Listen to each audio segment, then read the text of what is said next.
Well, good evening, folks. Welcome back to the farm. Boy, we're in for a wake-up call here today because, well, we've had the mildest winter on, I don't know if it's on record, but certainly within my lifetime, the mildest winter here. And so it's been riding around +5, +7 forever in a day. Just gorgeous. Like, there's still, like, out in the field there, it's still just grass, right? Not much, but there's still grass. Well, it's now -17.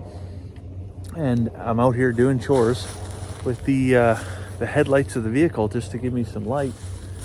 And the other day I put a half or a third of a silage bale out in the feeder out in the field because I had a busy weekend, and I knew on well, today I got up at 4 o'clock this morning, drove to St. Albert for worked all day in St. Albert, and then just drove home. And now I got home and it's bedtime. But anyways, we're gonna get cut into a bale here, and I'm hoping it's not froze completely solid. Yeah, it doesn't. It feels like it's workable, I think. And then we'll get some feed forked over to the ladies here. Oh, maybe you can tell. Just the other week, I dumped a whole pail of molasses on here just to, I don't know, spruce it up a little bit. Let's get this party cut open. Yeah, it's frosty in there, that's for sure. Hopefully this nut wrap's not completely froze on, because that would make things miserable. There we go.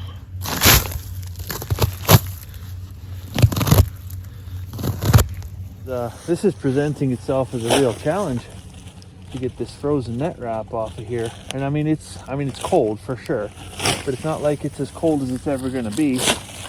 We're going to probably get down to at least into the -30s at some point this winter. So I'd be interested. We've never fed silage before here, always fed hay, but I'd be interested to hear from the folks that have fed silage.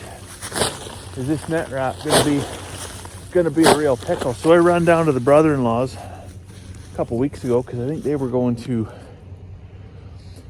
where were they going? They were going to Mexico for a week, and so I didn't want to, basically while they were gone, have to go because the gate was locked to their place or whatever, right? So figure out the logistics of getting feed while they're away. It wasn't going to work. So let's get enough feed so that while they're away, I don't have to go there. So we got 2 bales. Right now this one's all froze up. So I'm curious, while these silage bales stay in that big long plastic sausage, does everything stay warm, and does it just freeze just because I've separated this one out, or do they freeze rock solid in those sausages? I'm not sure. But anyways, looking like I got the ends anyway, so I should be able to drag this off of there. Really, what I really just don't want to have happen is to put any of that net wrap inside the rumen of one of these sheep, because that's pretty much a death sentence essentially. So try to make sure that they don't get any baler twine, even if it's sisal twine. I want to make sure I get every last bit of it, all the plastic wrap, all the net wrap. I don't want to give anybody any of that. Like, that'd be an absolute curse. Well, as though this day couldn't get any better. It's cold, like it's real cold. And my hands are like cramping up, but just snapped the bloody pitchfork. So that's handy. That's real handy.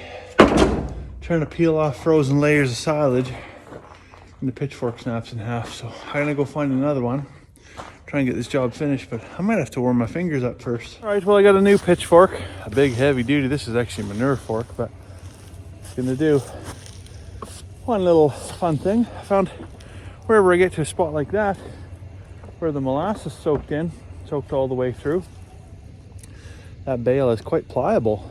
So that might be my solution for the winter, is if I bring a bale up, just set it up like that.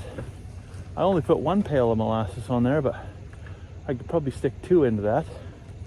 I think that's what most guys are doing on the years where they had not so much limited feed, but just really poor feed. was throw 2 pails of molasses onto a bale. And that keeps her defrosted. I mean, that stuff runs at -40, so why wouldn't it, I guess? And the sheep love it.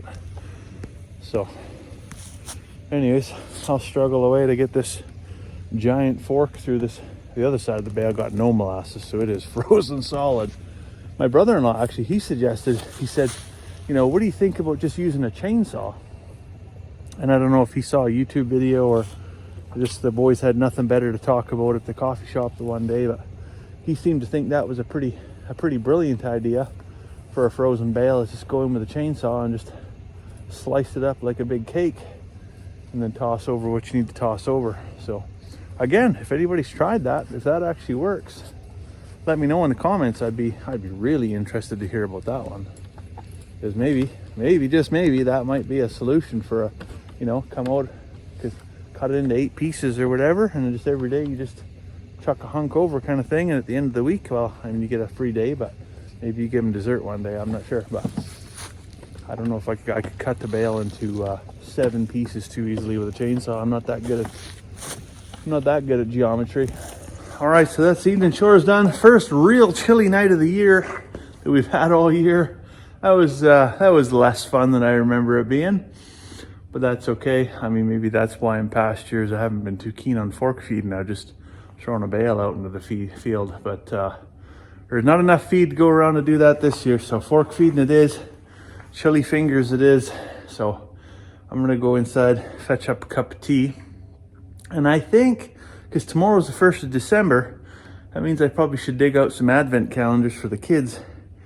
And I think there's a little elf snowflake lurking somewhere around Mom and Dad's closet there that I should probably dig out and see if that thing has an appetite for any shenanigans here this evening, and the kids can enjoy that in the morning. So I'll let you go for now. I hope you're having a fantastic evening, and we'll see you tomorrow.